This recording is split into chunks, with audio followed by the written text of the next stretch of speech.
I'm Hannah. And I'm Matt Hannah. And this is Horror Hour with the Hannahs. Where we talk about all your favorite unicorn movies. I don't know if I call this one scary. No. And today we're talking about the new horror comedy release. You guessed it, Death of a Unicorn. Yeah, and we just saw this a couple days ago, saw it in theaters.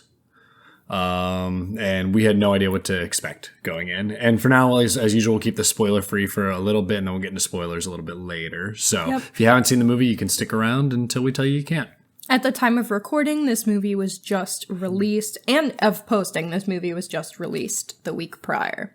So it is a very new film written and directed by Alex Scharfman in his directorial debut.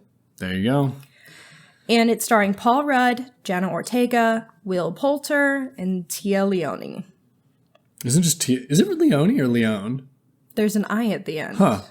Oh, and Richard E. Grant. He's a big, Yeah, don't forget about him. Big name, man. Yeah. Yeah, there's an I at the end. Yes, you're right. Okay. Yeah. Well, back of the box description. A father and his daughter accidentally hit and kill a unicorn while en route to a weekend retreat where his billionaire boss seeks to exploit the creature's miraculous curative properties. That is basically the entire movie. Yeah, that... I don't even know, this movie's, even hard to spoil. Because, that summary leaves nothing to the imagination. Yeah. That's really what... That's exactly what it's the whole about. thing is. So I feel like even when we're talking about this movie and spoiler free, I feel like a lot of our things that we could say will be spoiler free. Yeah. And there won't be that much that when we go into the spoiler section that we really need to spoil to talk about this movie. Besides themes, maybe. Some background that I did find interesting is that John Carpenter was originally supposed to score this movie. That's funny. No, he gets brought in to score a lot, especially if he wants to pay a check. Or not a lot, but he is good at that. He still does scores the Halloween movies usually. Yeah. So as they advanced through the movie, Alex Scharfman, the director, said, "It revealed itself that the movie wanted a different sonic palette and that a lot of what John does was synth guitar and drums. It's great and I love it, but the movie was asking for a more organic sound and a more varied kind of soundscape." When you're making a movie about nature and unicorns, I agree that his style doesn't make sense at all. And this is a very animal, nature-centric, creature-centric movie. Yeah. So. When I read that John Carpenter was originally on board, I was like, that's weird. I don't see that. Yeah. So it tracks that they ended up going in a different direction, but kind of cool. Additionally, this production was granted a waiver to continue filming during the 2023 SAG-AFTRA. Do we know why? Because A24 is not a part of the Alliance of Motion Picture and Television Producers. That's right, and they met the demands. Yes. That was a big part, yes. So they met all the demands and that's why they were allowed to film. Yes. Good for them. Yeah, so it was one of two A24 movies that had started filming at that time, or resumed filming at that time. That is really all I have for background that I can say without spoiling the movie. So let's get into more of our thoughts on the film. We'll start off by saying, did we have any wild theater experiences that could impact our viewing? Anything like that? I had some Chick-fil-A beforehand, and it gave me some pretty bad heartburn. So Matt was maybe not in the best state to enjoy a film. I was okay. I don't think the soda I had helped either, but Chick-fil-A didn't give me my Chick-fil-A sauce, so maybe that had me in a bad mood. Chick-fil-A sucks. Who's to say? I don't even like going there. Yeah, I don't know why we had to do that. Okay. Did you find this movie scary? No, but it wasn't supposed to be. Why do we feel it was classified as horror comedy? Because it's a creature feature, partially. It's not a full commitment to that, but that's at its core what it's trying to be, and that would get pulled under the horror area, right? Mm-hmm. I mean, anything that's a creature feature. I wish it wasn't a creature feature, to be honest, but that is what they went for, so... This movie is definitely less scary than a Jurassic Park, which is a creature feature that is action adventure. It's actually funny to call Jurassic Park a creature feature because I do see it as so much more than that. It is so much more, but it has more horror than this shit does. Agreed. So it is very interesting the way genre, I mean, it really is subjective. Like, that's just a box that we put things under. And Death of a Unicorn should not be under that box. This is pretty much straight comedy to me. It does have creature feature elements, I don't even know what I would classify this as. I mean, I thought it was funny. It's a comedy, but like it's also kind of nothing. Like, I'm sorry, it's just like not. So saying it's nothing, I'm guessing that means that you did not like. I did not this like movie? it. But I want to jump back to Jurassic Park really quick because I think the reason it's not a creature feature is I think that typically a creature feature is one or two and it's very centered around them. Jurassic Park, you don't have them. They're not running from dinosaurs until there are 40 minutes left in an hour and 50-minute long movie. There's so much more going on in there. So I'm going to say it's not classified as that. Jaws is a creature feature. However, it's the best creature feature. And even that one's hard to call that, but it is, which is why we classify Jaws as horror and not Jurassic Park. But yeah, I did not like this movie. And I think the reason being is it's cowardly is probably the best way to put it. And you can tell me if you agree. My feelings on it are that it is a movie that's supposed to be about like a mystic creature and like unicorns, which can be very like trippy and weird and maybe even surrealist and kind of out there, but it just turns them into, you know, basically dinosaurs, little creature feature dinosaurs that have feelings. Ponies. They got mean ponies with some magic powers, but like the movie is just all about these people trying to survive being attacked by unicorns. So like it's just dull. It's like something I've seen 100 times and haven't really liked that many times before anyway. Because it's hard to like get this formula right. It's just very like basic, it's been done before. And then they also try to throw in like pretty bad social commentary. Not bad as in I disagree with it, bad as in that it's like preachy and not like I'll put on display. It's not really for anybody. It's basically like rich man bad, pharmacy industry bad, and like barely even does that. Like it doesn't think you're smart enough to come to your own conclusions. And I will say I blame, and this is Knives Out is not an example of this, but Knives Out is what I believe started this trend. And then I think Don't Look Up was the like pretty atrocious one after that. Although I don't hate that movie. I do think it led to this. Is like there is this fun commentary about like rich people and the wealthy that we can do in movies. But like you have to do the groundwork and you can't just say it. It can't just be like on screen. Like Knives Out does a really good job of critiquing a lot of different things. Or something like Jurassic Park, as I was just talking about, is fantastic at critiquing rich people being idiots and thinking that they can play God and not thinking anything through. Well, I think the dialogue, instead of just being like rich people bad, the dialogue shows us without directly telling us that in those films. I thought you meant in this. I was like, what are you talking about? Understood. Yes. Like John Hammond keeps being like spared no expense, no expense. But like half of these systems don't work. Half of them don't work. It's very clear. He's cut corners everywhere. It's very clear that he hasn't thought through. Like even from the beginning of the movie, he has set up the ride in a way that he needs to be at every showing of the ride. Yeah, like he talks to himself. Sense. Like, if you know what I'm talking about with the him talking to himself, and it's like with the DNA description. Are you going to be there? Yeah, and that's clear. Like that's a clear choice to make him look dumb. Or Knives Out, like they repeatedly talking about which country she's from, but like no one can get it right. Or I got outvoted, and I also think that Knives Out works a little bit better because they have a lot of different people along all of the political spectrum in that. Yeah. But when it comes down to it, it's wealth versus not wealth. And no matter what your political spectrum is, if you have wealth, you are likely to like side with family and side with wealth than side with the proletariat is kind of what that one's saying. And I like that. This one is very much like liberal leaning, preachy towards an audience that probably already agrees with it. And that's just like, what is this? Who's this for? You know? Yeah. So, yeah, I do agree that the themes of this one are so extremely on the nose. Like, this movie is about as deep as a puddle. And what I was trying to say.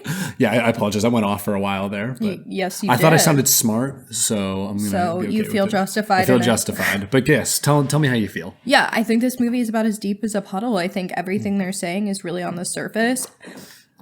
Because it is really this, like, rich people bad and using mystical unicorn to try and make money. I mean, that's literally in the plot description. But she, like, the dialogue is literally like, you're just using them to make money. Like, you're really just gonna go take this to make money? Like, it's really like, they're not trying to hide it at all. And it's also, like, even worse because the whole time they're like, oh, we don't want the bureaucrats get their hands on this. Government just gets in the way. Like, we gotta, sell this. And they're basically trying to they're a pharmaceutical company. So they want to make a cure to everything with this unicorn and package it. But it's to make their money and for their own personal gain, which is not hidden at all. Like, it's not even hidden by them. They're just, like, blatantly, outwardly evil. Doing and saying it. And, like, part of it being so blatant, I think some of the lines are, like, they were funny. They're funny, Like, I did laugh out loud, but it doesn't make the movie deeper effective that way. It's doing the same thing I complained about with The Monkey a little bit, where it's winking at you. They say lines that are clearly like, it's like the actors know there's an audience watching. Mm-hmm. It's like in No Way Home when they pause for claps for audience reaction. Oh, literally, yeah. Or no, that's what that was called. Yeah. And that is just the worst to me. It's just a terrible trend. It's kind of anti-art. It's like not even art. It's like, what are we making here? Interactive something? Like, which is just not what a movie is. Yeah. This isn't like, you can't do crowd work. This isn't a stand-up set. Yeah. It's just, I don't know. It does have it's mediums a little backwards. And it stinks too because it is a really great cast. Like, these people are all talented and hilarious. So it just stinks that they didn't have a little more to work with, I guess. Do you have more? Do you want to complain about? Because I do want to. I'll talk about the cast, but I want to make sure you get everything out you want to say. I mean, we're just in general thoughts, boo. Okay. Well, I was also going to say I do like Paul Rudd a lot in this. Paul Rudd's character is written like shit. But I like him, is what I mean. Like, I still buy Paul Rudd in this. I'm kind of glad we're at least getting him to see him play something a little bit different. And I wanted to point out, I don't know what they did, but him and Jenna Ortega, I think, could be very distracting looking because they've been in so much, especially Jenna Ortega. And I felt that either makeup department or props did something with both of their faces, that their faces looked like a little fuller in a way that I didn't like. I knew it was them, but I wasn't like distracted by the fact that, oh, I'm just watching Paul Rudd, I'm just watching Jenna Ortega, especially with Paul Rudd. There was something about him. I think maybe he's older, playing a character that's slightly different than what he's normally doing. So, because he looks mostly the same, just a little nerdier.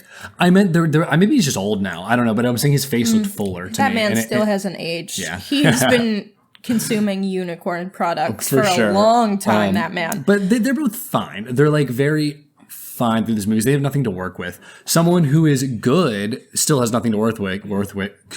Excuse me, is Will Portet, whatever, however you say it. Poulter, sorry. And Hannah and I love him and everything he's been in. I rated this movie probably too high on Letterboxd simply because every time Will Poulter did anything, I was just like so obsessed with it. He's the funniest part. He's giving it his all with what he has to work with. Mm-hmm. I think it's funny how he's playing a lot of different roles because he really started in my head and We're the Millers playing this like dweeb character. Yeah. And like now he's like good looking, like handsome man that's kind of like a piece of shit in a lot of stuff, and it really works for him, and I'm happy for him. I really like him in Midsommar as well. I think that's a great role. Yeah, I feel like that man could do a whole lot of things. He's got like a weird charisma about like to him. He's got aura. I definitely think that man has the Riz. All right. You sounded older than me saying Riz. It's aura now is what they say now, Hannah. I've never heard that in my life. They're aura farming. But what I was going to say about Paul Rudd is I think the writing for his character is like pretty shit. I mean, he's basically just like a massive bootlicker for like 3/4 of the movie, just like licking the boots of the rich people that he's working for. Yeah. And I do value like where that's coming from in the social commentary aspect because like, yeah, people do turn against those that they should be supporting to suck up to the rich or famous. It's the idea that every person believes they're a future millionaire. Yeah. Every person in the United States. Specifically always like keeps saying like, once we do this, like once I get this, I'm going to make a lot of money and then we'll be set. We'll be set. Like that is his kind of whole intention, which is very US coded, American Dream coded. Yes. And they try to do a little groundwork with like his wife has died. He really wants to take care of his daughter who's in college. So in his head, he's like really devoted to the work. But I do think it comes out later that like he does just kind of care about the career more than the family. And he's kind of hiding what his choice is via I want to protect my family. Yeah. And that is where I think like his character just simply doesn't deserve any redemption, in my opinion. Mm-hmm. Like, he doesn't have any real growth. Like, he starts a bootlicker, he ends a bootlicker. I don't really see a relationship with his daughter. None of the characters have any arc. No, they don't. And I think his character is the character where it's most flawed, because I think they want us to see him as, like, again, I'm going to use the word again, massive bootlicker, and then by the end to be like, no, that's wrong. But he doesn't do that. And it takes him way too long. The way that I think they think he is, and it takes too long for him to have any sort of growth. And I don't think the growth, like, I don't think the character arc feels organic in any way, what arc he does have. So it just feels... You're totally right. It almost basically, they like forgive him when he shouldn't be. Like in terms thematically. Yes. Like Jenna Ortega's character can forgive him, but it is like, he basically is a turncoat in my mind. He's a class trader is the word I'm looking for. No, he literally is. He's like a class trader, and it kind of the answer, and this is very like shit lib leaning is the way I would put it, to be like, well, it's okay as long as he figures it out in the end that he was a class trader, then he can, be forgiven. And it's very like, soft thinking, I would say. And that's why I was calling it shit lib versus like leftist. Where like leftist thing would be like, no, he's toast. Like he's no forgiveness here in this one. If your actions don't support your words, then I don't care. Yeah, and he's like you can apologize for something, but if you're for anything, this goes across the board. I don't care what it is. If you apologize for something, I appreciate that. But if your actions don't support the apology was useless. Yes, and I don't. And that's why like people will apologize to me in my life, and if I don't think they mean it, I will say I really appreciate you apologizing. I don't say I forgive you because your actions haven't like allowed me to forgive you. I appreciate you for making the effort and the apology. Either way. But in his situation, I agree that the actions he makes doesn't really forgive what he did. And I also will say like his actions at the end are still self-serving. So they're not like thematically they lose that's you. It's a movie made by rich people. The rich people are never going to make a movie where it's hard for an executive producer to greenlight a movie where they actually do kill the rich people and they encourage like class war. Which is like what this movie wants to do a little bit, but then it's like, ooh, we can't go too far with it. So you end up just kind of in this gray area, annoying, like individualistic mindset still. I'm getting really communist on y'all today. I do think it's interesting because to a degree they're making that statement. Like to a degree they're going that far, and I don't want to spoil in which ways yet. Yes, but which you know what I mean by that. Yeah, but it's still self-serving, like you said. Yeah. Is what I was saying. It's still like individualistic. Like I got to do what's best for me and mine. Yeah.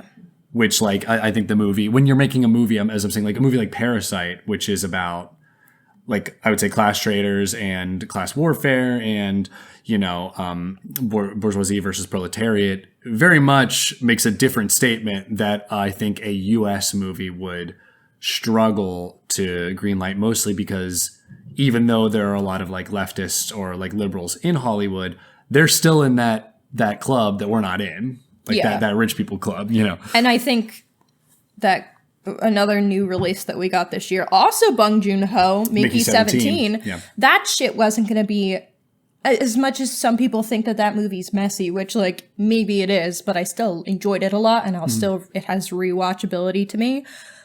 That movie would not have been made in the way it was made if it were not made by Bong Joon-ho, a non-American who said, I need the rights to the final edit. And that is why that movie took so fucking long to come out. It took over a year to come out from when it was finished because he had to fight for the edit that he thought he needed. And I don't ever want to give credit to Warner Brothers because they did kind of try to shelf it, but I guess they released it. And like that movie, I think does have a stronger, more poignant message about this that I think is harder for Hollywood to typically go for. So good for him. We love Bong Joon-ho.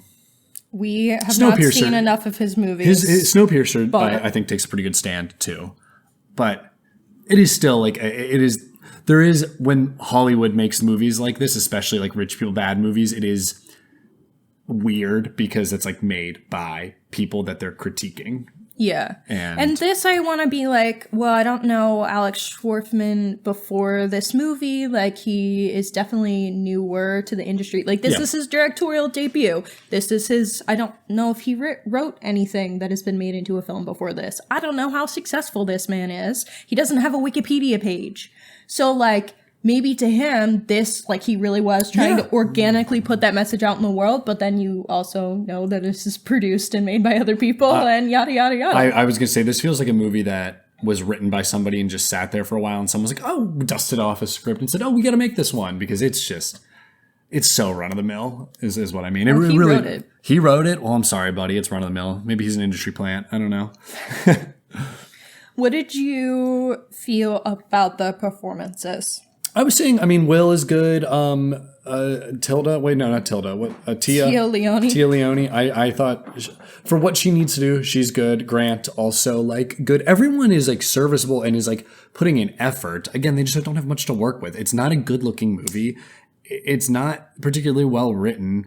I mean, some of the lines are funny. I think the lines are written for a fun performance. Yes, yeah. And I do think that a lot of that is really the intention here, is just to like make you laugh, and here we go. I just think like you could do more with it and make me laugh instead of just make me laugh for most of it and then have a conclusion and a thematic purpose that is just like lost.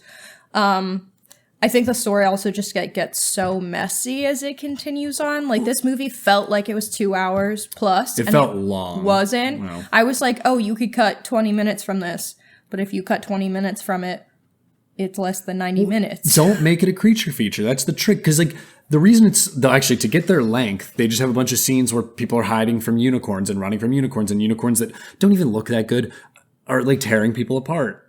And it's just like, all right, here's our, we called this a horror movie. We got to throw this part in. And it just doesn't do anything. It's just like, it's just a disappointing movie. And it's not bad. Like, I wouldn't call it bad. It's not a bad movie, but that's what's even more frustrating. It's just is. It's just fine. It's just plain. And like, that is worse to me a lot of the times. I've said that before. Like, there are many times I'd rather watch a 1 out of 10 movie than a 4 out of 10 movie, And that's just because, like, I mean... I wouldn't call this a 4 out of 10, but... Oh, interesting. Well, we'll see. No spoilers for our ratings. But it's just tough. I think everyone out there knows what I mean. They've all seen a movie like this. It feels like a March release, I guess, is what I would call it. Or it really feels like a January release. It's like Night Swim. Oh, at least Night Swim. No. At least Night Swim was like thinking about trying to do something. No. What? I don't think it's as bad as Night Swim. Oh, That's interesting. A crazy person take, in my opinion. But if you think it's better than if you don't think it's good as Night Swim and Night Swim is better, let us know. I would love to hear that take and why. I haven't. This is a movie like Night Swim, though, where I've already forgotten everything that happened. This movie will be out of my brain. I did want to say about the unicorns. Whoever did the art design, I loved what they did. I loved the idea of what the unicorns looked like. I liked the way they looked. It was a clearly like rushed CGI job that they finished with. They looked weightless in the end. And when they moved, it didn't look good. It wasn't interesting when they tore people apart. It was just like very clear cartoony bullshit. Not good, cartoony in a good way. Yes, I agree. And it's a shame because, like I said, I actually really like the art direction. Yeah, I like where they were going with it. And I think had they maybe done it a little bit, done like the old Jurassic Park, we're going to bring that up 4 times today, like practical mixed with CGI, they could have done something better, but they clearly didn't have that time, and it's probably a quick... Or resources. Yeah, resources. And so it was pretty botched CGI job, is what I would say. They were they looked like I was watching Looney Tunes back in action. There was like a part in the beginning of the movie, and I guess I was like ruined by the fact that the setting was gorgeous while they were driving, because I was like, oh, this might be a good-looking movie. Like, the first scenes, I was like, oh, they're driving in this beautiful wilderness. There's, like, a little bit of, like, a grainy texture here.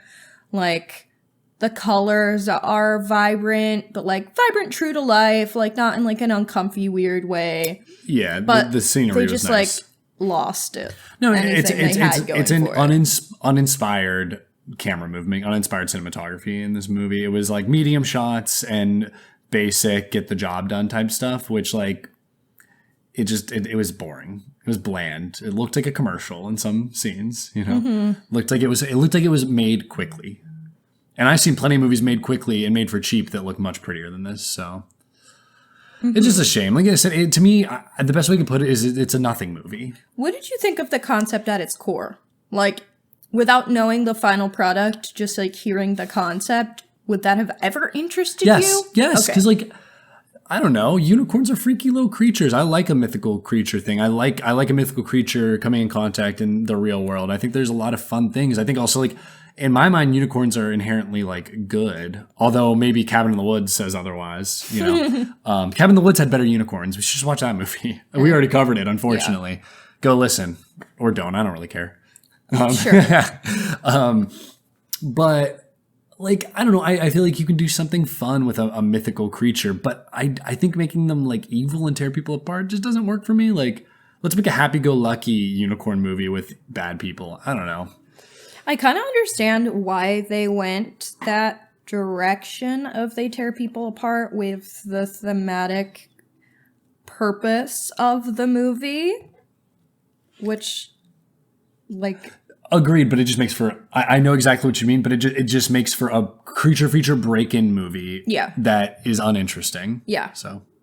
Yeah. It definitely could have been done a lot better in a lot of ways. Yeah. All right. Do you want to get into spoiler zone? Yeah. All right. Spoiler zone starting right now. Now we're entering the spoiler zone. Ladies and gentlemen, welcome to the spoiler zone. After this point, you're going to hear some things that you might not want to hear. Okay, so let's get to our 15-second summaries then. Okay. We already did, but yeah, let me get the timer out. You can go first. I have nothing good to say. Go ahead. Bootlicker man hits a unicorn and then instead of letting it, he just like bashes its brains in and then like lies about having hit an animal, and then chaos ensues when his rich bosses want to use peaceful unicorn to... That's it. You're done.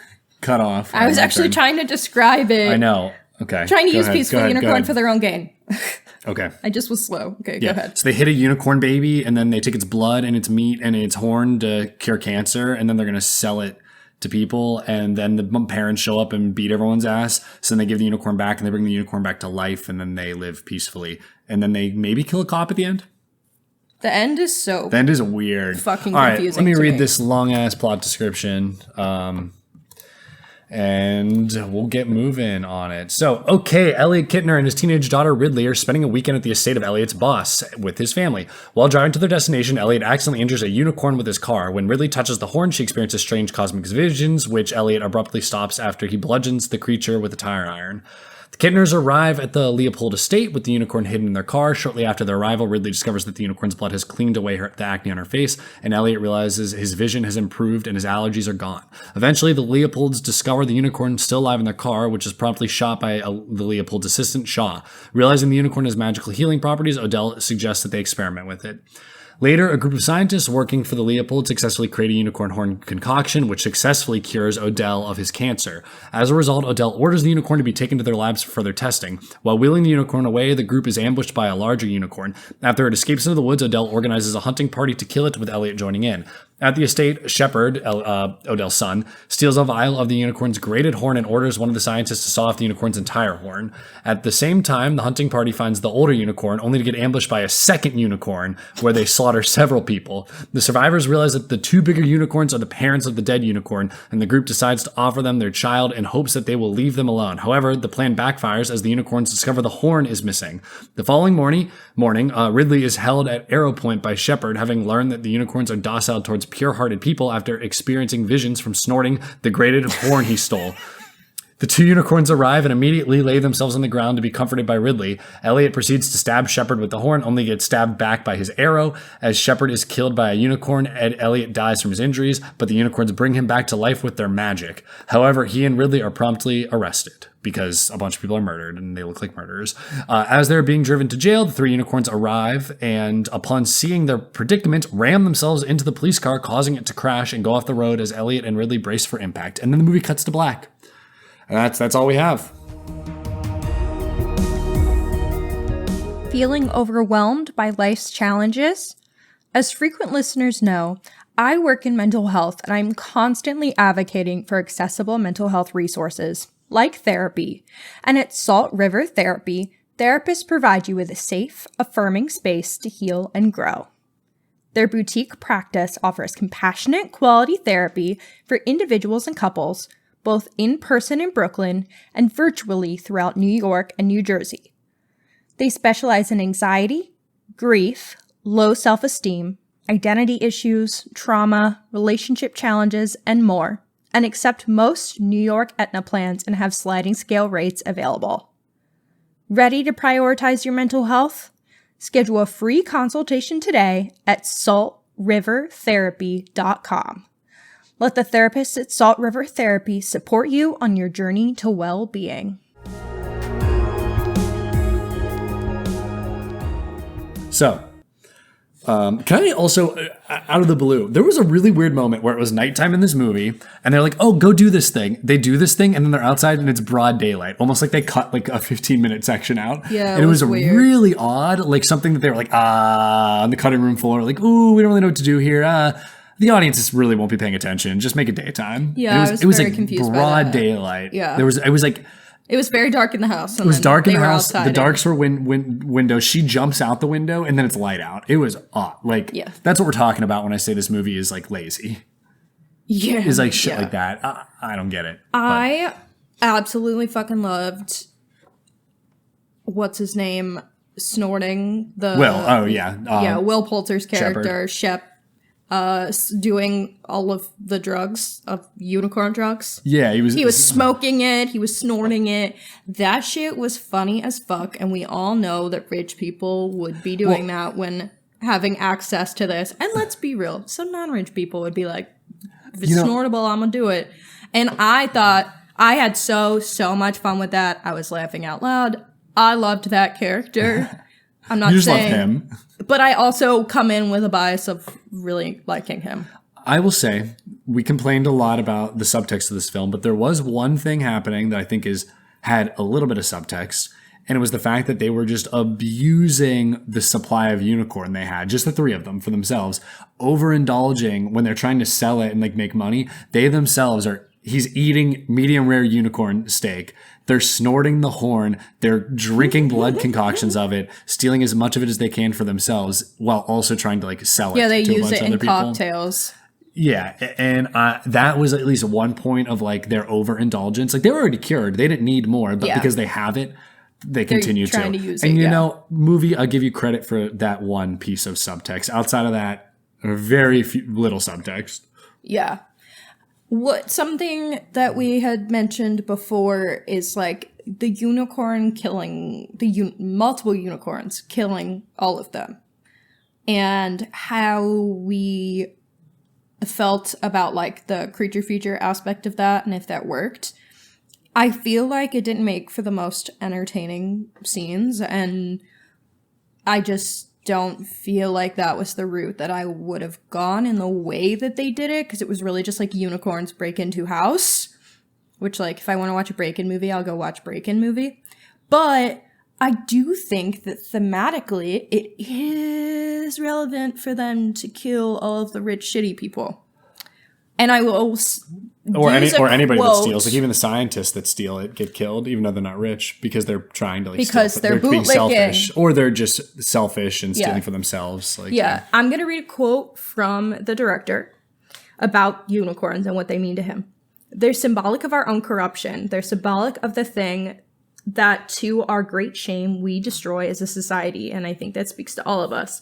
It's funny because in some of these conversations, people are like, I didn't know unicorns had to do with class commentary or socialist commentary. And like, well, hell yeah, they do. They always did. That's the point.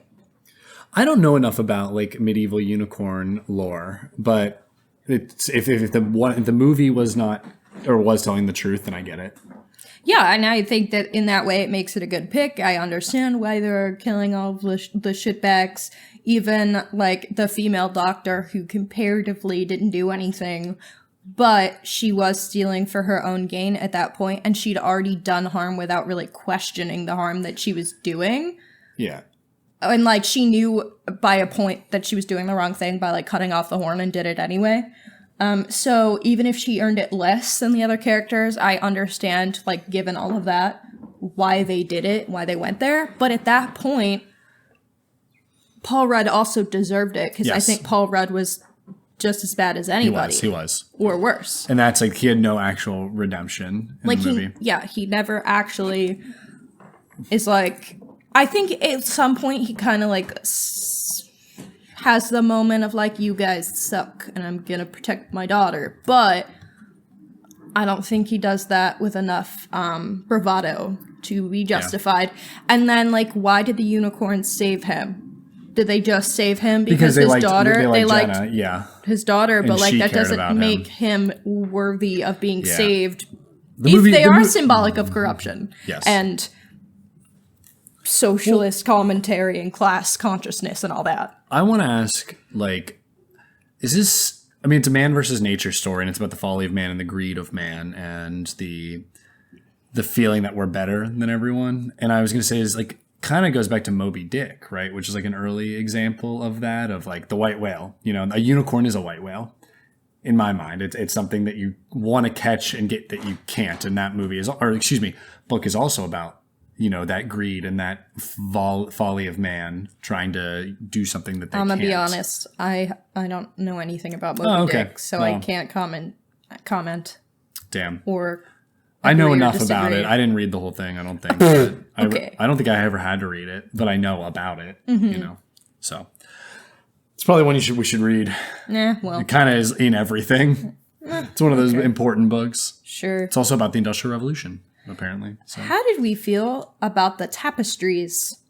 Did we feel that was a lazy storytelling technique? I did. Because are they real? Are they a real thing? If they're a real thing, then I'm fine with it. That's why I'm bringing them up. Okay. They are real. Okay. And they reside in the Met cloisters in New York City, just like they said in the movie. Okay, then I'm not. I don't think it's lazy. If it was made up, I was just like, I didn't know. That's cool. Unicorns are sick. I think it's kind of cool that they exist, but I still felt lazy. Yeah.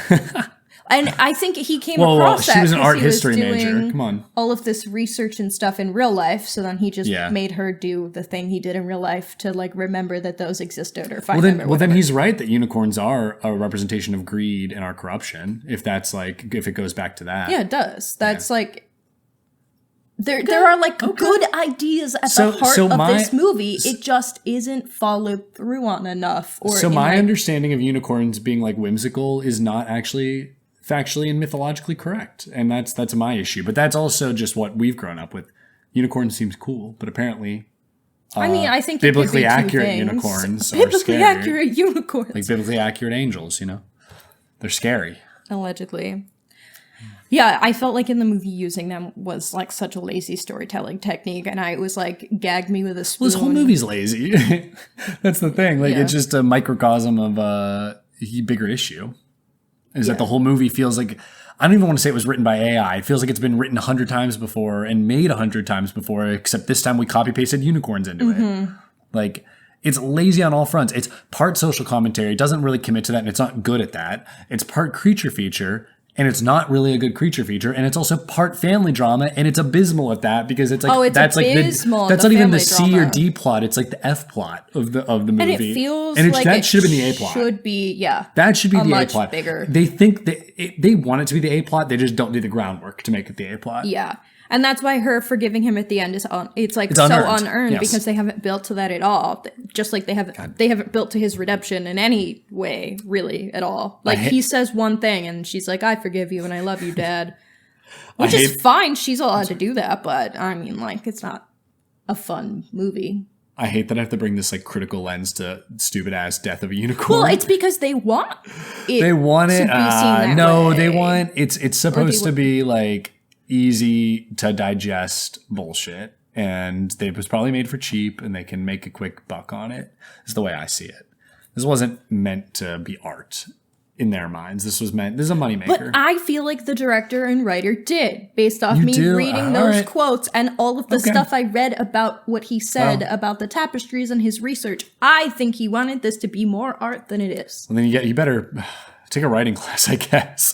I'm sorry. I don't know. I mean, maybe it was interfered with. It just feels lazy from the jump. How did you... Thinking about the actors, the characters, their performances, do you feel like all of these people were in the same movie? Like, do we feel like they all got the same direction, the same script? I think so. I don't feel like I had an issue with cohesiveness between actors. Did you? There were times where because I felt like the family all got the same. They got the same instruction, the rich people instruction. Okay. But I can't say that I necessarily felt like Jenna and Paul. Okay. I feel like they got weird instructions. They got a slightly different version of the script. And I kind of... They brought that... The thought came to me a little bit more like reading some of Jenna Ortega's interviews for the movie. She said, I was confused half of the time because Alex told me to play it as real and grounded as possible, but then you get on set and everybody is so funny in this film, but it's also very big and animated and absolutely extraordinary. I like to put my trust in directors, but I do remember going home a couple times and being like, am I in a completely different movie? That's funny. I can't believe she said that. Because that's really uncommon for actors to come out and say that. Yeah. And then she kind of goes on to say, like, the final product, I think it works, blah, blah, blah. Like, I see it. But I kind of agree that I do feel like the way her character is written, I feel like she's supposed to be, like, more of, like, a straight man of the movie, but I don't think, like, it fits given the rest of the energy of the movie. You know, Jenna, if you're listening out there, get a new agent. Well, that's exactly what I'm going to say. Give your current agent a good bonus because they got you on the map. They got you some bags, I would say. But like, you're decently talented. It's time to get a new agent and get yourself in some good work. She signed on to this before Wednesday was released. Okay, all right. So that's kind of part of it, I guess. I think you need to actually take like a little hiatus because you're a little oversaturated. And you play the same the same part. I also think she's really young looking, and so she's always going to be cast as like a kid. So I think you got to rebrand. But you're talented, so if you're listening, like give us a call. We'll help you. Well, no, I know nothing. But no, for real, get a new agent. Paul Rudd, you might need to too. That man has always had a weird picker.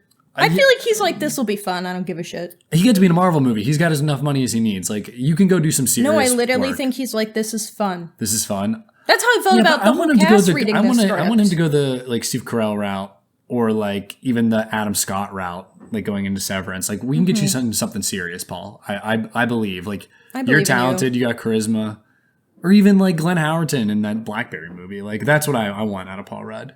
You've been in the industry forever. You're good. Let's get something good. That's my PSA for both of them. Before we kind of go into our ratings, I need to talk about the very ending. Sure. So obviously the unicorns save Paul Rudd unearned, like we said. But then the cops show up, and the cops are like, you have done murders because everyone else is dead, and like there's no evidence of unicorns, and those don't exist. Which, if they were just going for like a comedic button, would have been one thing, and I still wouldn't have been like, oh, wow, I love it. But like, that would be one thing. But then they're in the car, like it keeps going, and they're in the car, and the unicorns show up, and like suddenly Paul Rudd is like buckling them in, and it's like, I know it's happening here, you know, and like predicts that the unicorns are gonna ram the police car off the road. They showed it to him when they were holding the horn. They do. But, like, What the fuck is that? That was so weird. I did not understand what that was trying to say, what it was going for. It's weird that it cuts to black, too. Like, are they part of the unicorn's family now? Yeah, like, the unicorn's just saving them? Know. Like, there's still a bunch of dead bodies and now a crashed police car. Like, I don't know. It looks worse, unicorns. It was odd. If you have all of this, like, cosmic intelligence, you've made the wrong call. Yeah, I don't know. I also was like, are they trying to make, like, a really brief anti-cop statement? Duh, police? Like, I don't think so. Is this just like, fuck the man? The man is bad? The system bad? Like, I don't know. And of course my brain has to go there because... It doesn't work though because that cop didn't... Other than being a cop, she didn't do anything. She just showed up and was like, these people are only ones alive and everyone was murdered here and unicorns don't exist. So like, y'all are coming in for questioning. And she didn't even call them suspects. She was like, we have... She said to her boss, like we're bringing in 2 survivors, and they were like, but there's no other survivors in this. So he's like, oh, they're suspects. She's like, all right, I guess they are suspects. Like, I don't know. It was weird. I don't have an answer for you other than that this movie feels like it needed a couple more passes at the script. Yeah, it just felt like so out of nowhere. Yep. The fuck I'm disappointed because we did get a lot of like trailers and it looked kind of funny and interesting. And like all the funny moments happened in the trailers, I think. I think there's so much in this movie that I did think were funny. I just don't think that the rest of it works and ties together well. Like, it's funny. I might put it on while I'm working and do a giggle. Can we just get Will in a movie where, like, I'm not a buddy cop movie, but some kind of buddy movie with Will, a detective movie, something, because he is so funny. He's actually like I think the reason I was saying buddy cop movie is because I was thinking about The Nice Guys. He has a similar energy to Gosling to me, like Ryan Gosling, a similar like sense of humor in the way that he delivers his dialogue and the way do you see that or no? No? Okay, well. I'm not sure. I just mean I feel like he has his delivery in like kind of patheticness that he can bring up is very similar to what Gosling can do. Gosling's brilliant at being pathetic. Gosling is one of the funniest motherfuckers. He is actually so funny. He's the funniest Ryan for sure. Oh, yeah, that's not. Wait. What? You got a better, funnier Ryan? Hannah's thinking hard. Who else is a Ryan besides Reynolds? Seacrest. Oh yeah, Reynolds sucks. Also, speaking of SAG-AFTRA strike and everything, I am making a claim that I'm pretty sure he scabbed because they admitted that he wrote for that movie with Blake and Justin Baldoni. Yeah. What was that movie called again? It Ends With Us. That he wrote for that and changed scenes during the strike, and he's part of SAG, I believe, so therefore he would have scabbed and should be. He also did a lot of improv on Deadpool and Wolverine. That's right, which is also we already knew that before at the end. So I think he's a scab and he should have his, what's it called, membership revoked. He sucks. He's just in a messy point in life right now. I can't see how this doesn't result Rob in McElhaney, get out. Get out now. We love you. Don't get sucked into this. Get out. Ryan sucks. Glenn knows best. All right. Glenn knows ball. All right. Let's rate this. Yeah. Okay, I'm giving it a 4 out of 10. Oh my God. I realized I gave the monkey a 5 out of 10 and it's worse than the monkey. So it's a 4 out of 10. It's just it's a nothing movie. Whatever that means to you, I know what it means to me. It does nothing for me. It says nothing. It will be blacked out of my brain so quickly. I never needed to talk about this. But it's not bad enough for it to be bad. It's just boring. And it's nothing. So there you go. I mean, I gave Annabelle a 3, and I think this is considerably better than that. Okay. In that Annabelle's scary. There's dialogue that's funny. So what's your rating? My first instinct was maybe a 6, and I'm trying to compare it to other 6s that I've given. And I feel like my enjoyment level of this, even if I think it's a worse made movie, the enjoyment for me, honestly, is probably similar to Drag Me to Hell. I just think Drag Me to Hell is like a... I think Drag Me to Hell is so much better than this. But yeah, that's what I was going to say. But then I'm kind of stuck because I think Drag Me to Hell's thematic elements are done much better, and it's also Sam Raimi, so it's cool looking. It's theatric. Yeah. I mean, I just don't like Drag Me to Hell that much. Yeah, so in reality, I guess I would have to give it a 5 flat. Sad. Well, I don't want to talk about this movie anymore. That's our rankings. I would not recommend going and seeing this in theaters. Go see something else in theaters. There's some cool stuff out there. And check out our episode with Movies and Us podcast. We went on their show to also discuss Death of a Unicorn, so check it out. Perfect. All right, well, I've been Matt Hanna. I'm Hannah. This is Horror with the Hannas. Thank you so much for tuning in. And that's it. More new release reviews to come.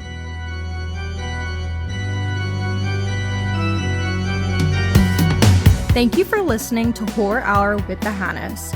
Make sure to listen to future episodes on Spotify, Apple Podcasts, Amazon Music, or wherever else you can find podcasts. You can also find us on YouTube, where we post episodes and shorts.